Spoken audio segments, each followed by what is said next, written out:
Toe and heeling a bifold is essential to ensuring that the door operates smoothly. This is the process in which the glazing is packed out to distribute the weight to the correct areas of the frame. When toe and heeling, it is essential that you first identify the correct corners to place your packers. This process follows a simple pattern. Always start with the first pane at the wall end of your bifold. Place one 5mm packer horizontally and another one vertically at the bottom corner.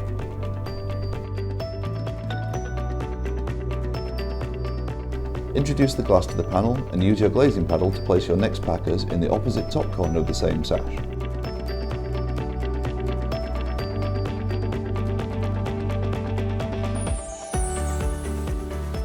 Continue to pack out until the glass is snug and the gasket on the outside of the sash is level. You can then replace your beading to the pane.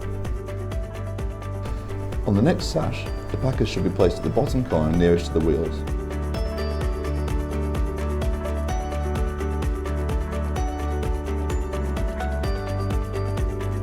With the glass in position, place your next packers in the opposite top corner until the glass is snug and the pane is level.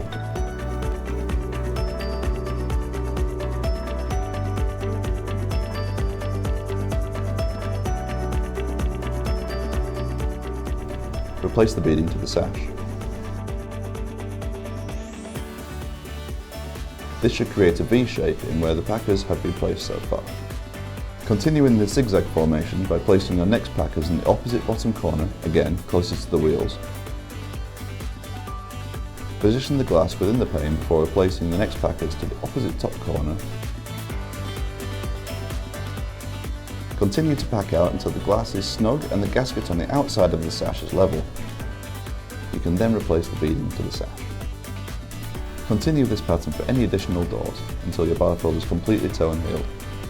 If you have sashes sliding both ways in your bifold, follow the same pattern again, starting with fixed end panes on both sides until the doors meet.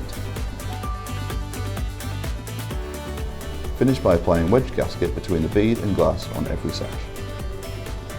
With all of the gaskets in place, open and close your bifold to ensure that it runs smoothly along the track and that any traffic doors open and close with ease.